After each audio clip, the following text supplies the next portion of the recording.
Yo les postos, c'est Sacha, bienvenue dans cette nouvelle vidéo. Donc comme vous le savez, depuis l'ère Qatari, le Paris Saint-Germain, tous les étés, amène une star. Voilà, ça a commencé avec Pastore, Zlatan Ibrahimovic, Angel Di Maria, Neymar, Mbappé, et tous les ans ou presque, Paris amène sa star. On l'a vu aussi avec Icardi cet été, voilà, on peut le dire aussi. Donc, quel sera l'objectif numéro 1 du Paris Saint-Germain cet été en termes de recrues? C'est simple, c'est clair, c'est précis. Avant de vous dire qui sera l'heureux élu, en tout cas c'est l'objectif du Paris Saint-Germain. Ça ne veut pas dire qu'il va venir, mais en tout cas ils vont tout faire pour l'avoir. Donc on sait très bien que Paris a besoin de latéraux et va en avoir. Mais ce ne sera pas le gros transfert, voilà. Je pense que Leonardo va essayer de trouver des latéraux assez fiables, mais qui ne valent pas excessivement cher, voilà. Il y en a qui parlent de Sancho, il y en a qui parlent de beaucoup de joueurs, mais ce sera, je pense, pas ça. Après, la défense centrale, on ne sait pas si Thiago Silva va re-signer, mais derrière, tu as du Kipembe, tu as du Diallo, tu as beaucoup de joueurs qui peuvent jouer en défense centrale. Les attaquants, tu as tout ce qu'il faut, Icardi, Neymar, Mbappé, Sarabia, Di Maria, tu as tout ce qu'il faut. Certes, il y aura des départs, comme Cavani sûrement, comme Choupo-Moting, il faudra les remplacer. Mais ce qu'il faut savoir, c'est qu'il y a beaucoup de joueurs libres l'été prochain. Donc voilà. Donc on a vu que ce mercato d'hiver va servir un petit peu à réparer les failles, à trouver un ou deux latéraux plus un milieu de terrain. Mais Paris, depuis le départ de Thiago Motta, c'est-à-dire en 2017, Paris cherche un numéro 6. Une sentinelle. On se rappelle, après Thiago Motta, Lassana Diarra est arrivé, ça s'est mal placé. Ça s'est mal passé, excusez-moi. Emery voulait un 6, Tuchel voulait un 6, et ils les ont jamais vraiment eu. Voilà. Donc Diarra, il est arrivé en grosse méforme, il jouait dans un club saoudien où il ne jouait pas du tout. Emery ne lui a pas vraiment laissé sa chance. Tuchel n'a pas eu son 6 non plus. On pensait que Idrissa Gueye serait le numéro 6, mais apparemment, on le préfère en 8. On lui préfère Marquinhos. On sait que Herrera pourrait jouer en 6. Verratti pourrait jouer en 6. Gueye pourrait jouer en 6. Mais il a choisi Marquinhos. Donc on sait qu'Emre Can va arriver cet hiver. C'est pas un 6 de base. Paredes, c'est pas un 6 de base. Paris veut un 6 de métier de très grande classe. Et depuis au moins 2016, qui le Paris Saint-Germain rêve d'avoir? C'est simple, c'est clair, c'est précis. Vous le savez très bien, N'Golo Kanté. Voilà. Et Paris va tout faire pour faire N'Golo Kanté l'été prochain. Doha le veut, c'est l'objectif. Et l'objectif du Paris Saint-Germain et le poste vraiment qui est urgent à combler, c'est le poste de sentinelle et de numéro 6. Voilà. Le problème des gardiens a été résolu. Areola et Kevin Trapp ont été voir ailleurs. D'ailleurs, peut-être Areola va revenir, mais sera sûrement vendu. Comment et est-ce que c'est possible? Donc on sait très bien que Kanté a toujours refusé de venir au Paris Saint-Germain. Il a dit qu'il n'avait rien contre le Paris Saint-Germain, mais que voilà, c'était plus pour un choix sportif que pour l'équipe. Voilà. La Ligue 1, on sait très bien, est très très faible par rapport à la Première Ligue. Donc c'est sûr, pour un joueur comme ça, c'est mieux de jouer en Première Ligue qu'en Ligue 1. Il faut être très clair là-dessus. Donc pourquoi N'Golo Kanté avait refusé le Paris Saint-Germain? Et après on va vous expliquer, est-ce que c'est possible qu'il vienne ou pas, avec le fair play financier, les éventuels départs, arrivées, les ventes, voilà. Donc l'international français s'était expliqué sur les raisons de sa non-venue à Paris ces dernières saisons. Donc à chaque mercato, son nom revient en tête de liste dans les colonnes des possibles arrivées au Paris Saint-Germain. Même topo l'été dernier, mais entre la contrainte des Parisiens surveillés de près par le fair play financier, mais on va voir que ce ne sera pas un problème pour ça, et celle des Londoniens interdits de recruter par l'UEFA et donc désireux de conserver toutes leurs forces, cet hiver Chelsea pourra recruter. Donc l'affaire n'est pas allée plus loin que le stade des rumeurs. Sans surprise, le champion du monde de 28 ans a donc entamé depuis août dernier sa 4e saison du côté de Chelsea et de Stamford Bridge. Donc aux grandes dames des dirigeants parisiens qui se sont offerts Idrissa Gueye en provenance d'Everton, comme vous le savez, un profil similaire à un certain N'Golo Kanté. Donc tout le monde a dit que Idrissa Gueye c'était un N'Golo Kanté 3 fois moins cher. Donc, discret dans les médias et un peu enclin à se livrer, hein, vous le connaissez, l'ancien Canet s'est malgré tout exprimé sur ce sujet lors de la fenêtre internationale avec les Bleus la semaine passée, hein, pour une interview dévoilée sur le Canal Football Club il y a quelques semaines. Donc parfois on ne sait pas où on veut aller, mais on sait ce qu'on a, avance-t-il, hein, sur la question de son avenir. Lui qui a prolongé avec Chelsea durant l'été 2018 pour un contrat estimé à 325 000 € par semaine et qui court jusqu'en 2023. Donc je sais que j'étais à Chelsea, j'y étais bien, ne pas venir au PSG était plus un choix sportif. Je me sentais bien à Londres, je me sentais dans le projet et j'étais content de rester là-bas. Donc voilà, il précise bien que ne pas venir au PSG, c'était plus un choix sportif, qu'il se sentait mieux à Londres. Mais surtout ce qu'il n'a pas dit, c'est que la Première Ligue est 100 milliards de fois supérieure à la Ligue 1. Donc ce qu'il faut savoir, c'est que N'Golo Kanté est natif de la capitale française, hein. C'est un Parisien pur souche. N'Golo Kanté pourrait effectuer l'intégralité de sa carrière sans passer par la case Paris Saint-Germain, ça c'est la question que tout le monde se pose. Comme de nombreux joueurs originaires de la région parisienne au final, hein. Donc épanoui à Chelsea, le principal intéressé ne verrait pas d'un bon oeil un retour à Paris, ça c'est ce qu'on nous fait croire. Pas tant au niveau sportif, même si le débat peut s'établir entre les ambitions de Chelsea et du Paris Saint-Germain, tout comme l'attractivité de la Première Ligue, hein, sans égal avec la Ligue 1, mais aussi au niveau personnel, notamment en vue de sollicitations plus fréquentes dans le cadre d'un retour à Paris, que ce soit par les sponsors ou son entourage. À son image, le calme de Londres est une certaine forme d'anonymat qui colle à merveille aux côtés et aux envies de N'Golo Kanté. Donc voilà, déjà être parisien, ça peut pouvoir jouer. Ça peut vouloir jouer. On sait que N'Golo Kanté a déjà 28 ans. Voilà. C'est l'objectif du Paris Saint-Germain. Donc après, moi je sais ce qu'on va me dire en commentaire. Arrête de dire n'importe quoi, N'Golo Kanté ne veut pas venir au PSG. Oui, mais est-ce que Neymar voulait venir au PSG? Est-ce que Zlatan voulait venir au PSG? Est-ce que Di Maria, Thiago Silva voulaient venir au PSG? Peut-être que non. Et à l'arrivée, ils sont quand même venus. Voilà. On sait très bien que le foot va au-delà de l'envie. Alors maintenant, est-ce que cette opération est possible?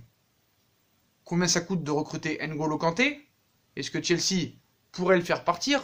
Est-ce que Paris aurait les moyens de l'acheter sans contourner le fair play financier? On va essayer de répondre à cette question. Donc on va prendre le petit tableau.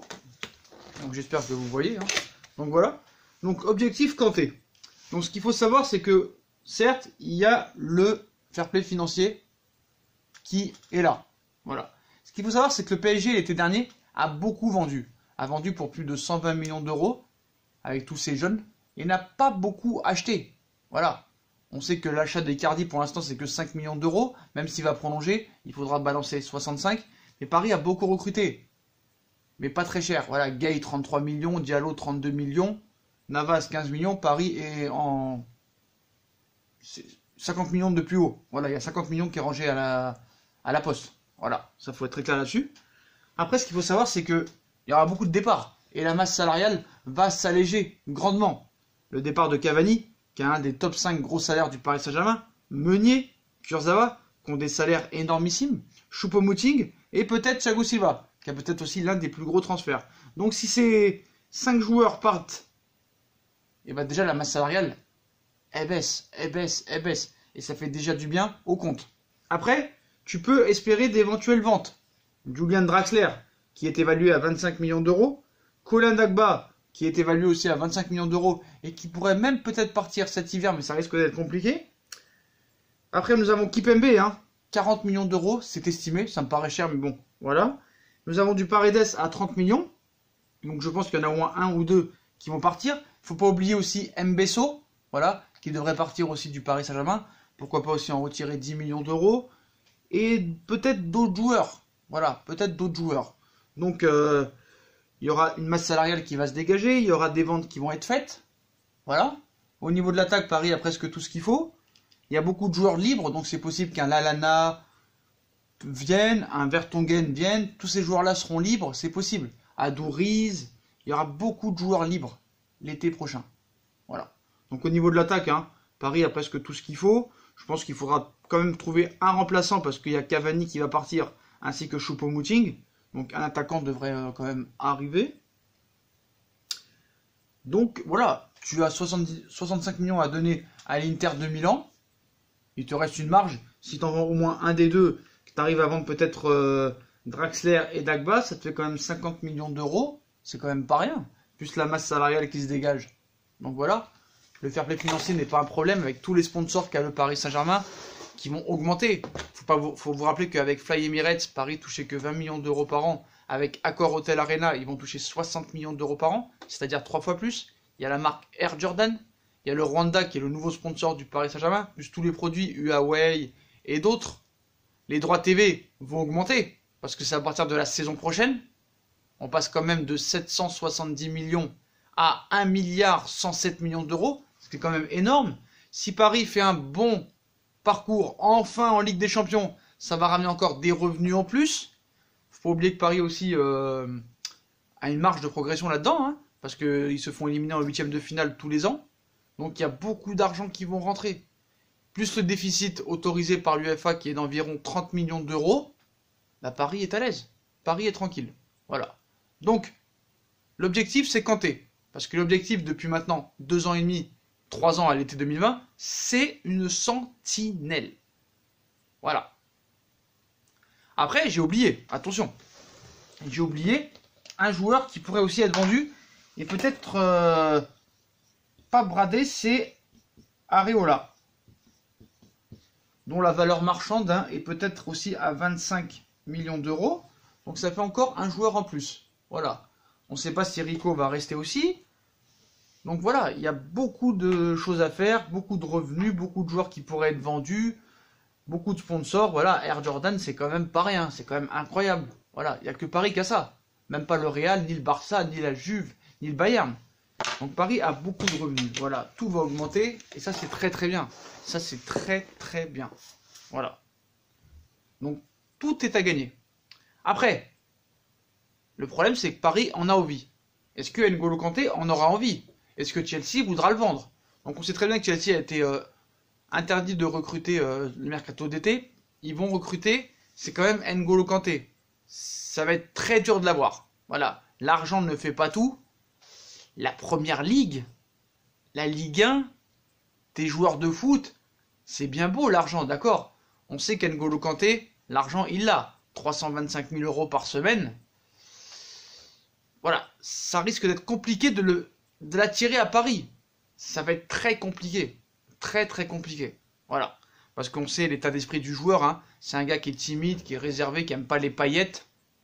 L'argent, c'est pas vraiment sa priorité.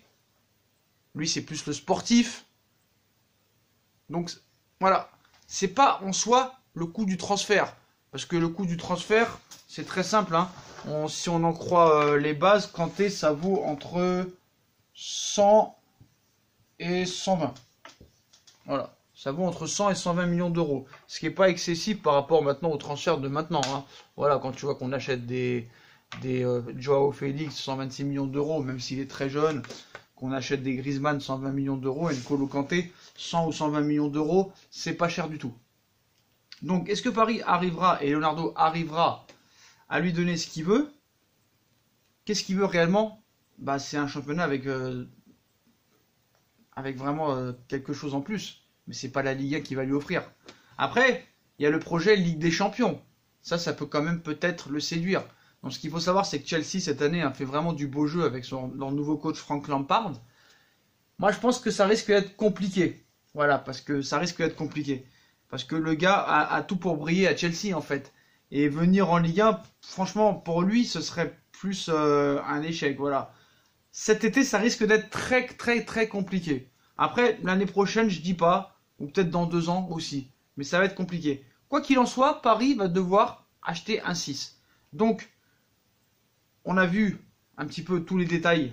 Donc, admettons que N'Golo Kanté ne puisse pas venir. Paris a un autre objectif. Cette fois-ci, peut-être un peu moins cher. Et peut-être plus efficace. Et peut-être le futur Kanté. Voilà, c'est Monsieur Camavinga. Est-ce que j'ai assez de place? Voilà. Donc Camavinga, hein, qui est estimé à peu près à 60 millions d'euros, parce qu'on nous fait croire que Rennes veut 100 millions d'euros. Rennes sait très bien qu'il n'aura jamais 100 millions d'euros. Voilà. C'est inventer des chiffres pour avoir le prix exact. Voilà. Quand tu veux 50 millions, t'en demandes 100. Quand tu veux 40 millions, t'en demandes 80. C'est la loi du marché, c'est les négociations. Voilà. Donc, l'objectif numéro 1 du Paris Saint-Germain, c'est N'Golo Kanté. Et on sait qu'au niveau sentinelle, bah, pour moi, il n'y a pas mieux. Voilà, dites-moi en commentaire si vous pensez qu'il y a mieux en 6 qu'N'Golo Kanté. À l'heure actuelle, je vois pas, franchement. Hein. Champion du monde, il a été champion d'Angleterre avec Leicester et avec Chelsea, 2016-2017, meilleur joueur de Première Ligue, souvent nominé pour le Ballon d'Or. Pour moi, c'est le meilleur 6 à l'heure actuelle où on parle. Faut dire la vérité. Voilà, il risque de faire encore une très grosse année, encore qualifié en Ligue des Champions, il va sûrement être pris pour l'Euro, c'est sûr et certain. Donc voilà, pour moi, à l'heure actuelle, tu me parles, tu me dis Sacha, tu veux un 6, qui tu veux? Je dis N'Golo Kanté. En plus, il est parisien, il est français, c'est tout à fait cohérent. Voilà. Puis, on sait très bien que les négociations vont être très dures, que le joueur n'a pas forcément envie de venir, que Chelsea n'a peut-être pas forcément envie de le vendre. Donc, Paris, s'il n'y arrive pas, va se pencher sur Eduardo Camavinga. Voilà, donc certes, Camavinga a 17 ans, mais bon, Paris a recruté Mbappé à 18 ans et l'a mis titulaire. Pourquoi pas Camavinga? Voilà, Paris cherche un 6. Kanté, Camavinga, Camavinga, Kanté. Kanté sera le choix numéro 1. Si jamais ça ne se fait pas, ce sera Camavinga et un des deux, je pense, viendra au Paris Saint-Germain. Après, si on me demande, Sacha, ton pronostic, tu penses que ça va plus se faire Kanté que Camavinga? Je pense que ça se fera plus Camavinga que Kanté. Voilà, Kanté, ça va être très compliqué. Et je pense que si Kanté, un jour, devait partir de Chelsea, ce ne sera pas pour la Ligue 1. Ce sera peut-être pour le Real Madrid ou pour un autre club. Voilà. S'il part de Chelsea, c'est pour le Real Madrid. C'est simple, c'est clair et c'est précis. Parce que quand tu vois Pogba ce qu'il fait, franchement, je vois pas pourquoi Zidane est fan de Pogba. J'arrive pas à comprendre ça. Surtout que moi, je préfère acheter un Kanté 120 millions d'euros ou 100 millions d'euros qu'un Pogba qui voit qu'il est blessé depuis 4 mois et qu'il ne fait plus rien depuis 1 an et demi. Franchement, je sais pas pourquoi Zidane veut absolument Pogba. Moi, je me pencherais plus sur un Kanté. En tout cas, le Qatar veut Kanté depuis très longtemps. Et le Qatar va tout faire, et Leonardo va tout faire, et le Paris Saint-Germain va tout faire pour attirer N'Golo Kanté dans leur équipe. Après, l'argent ne fait pas tout, et puis peut-être Camavinga, si N'Golo Kanté n'y arrive pas. Donc voilà, après tous les départs, tous les ventes, ça peut se faire. Voilà, ça peut se faire, tout est possible dans le football. Hein. On a vu des choses invraisemblables. Hein. Qui aurait pu croire que Ibrahimovic signerait en 2012? Qui pouvait croire et qui pouvait dire que Neymar viendrait en 2017? Voilà, maintenant le football, tout peut arriver. Donc voilà pour cette petite vidéo les postos, et voilà l'objectif numéro 1 cet été en star du Paris Saint-Germain en termes de recrues, c'est N'Golo Kanté, et en cas d'échec ce sera Eduardo Camavinga. Donc voilà les postos, donc dites-moi en commentaire ce que vous pensez de tout ça, puis comme d'habitude si on a kiffé la vidéo, on like, on partage, on s'abonne, on active la petite cloche pour recevoir les notifications. Et on nous suit sur les réseaux sociaux, hein, Instagram, Facebook, Snapchat, Twitter, ainsi que sur Utip si vous voulez faire évoluer la chaîne en m'aidant à regarder des pubs gratuitement ou en faisant un petit don. Voilà les postos, je vous souhaite une très bonne vidéo à tous et à très vite pour une nouvelle vidéo les postos. Tchuss!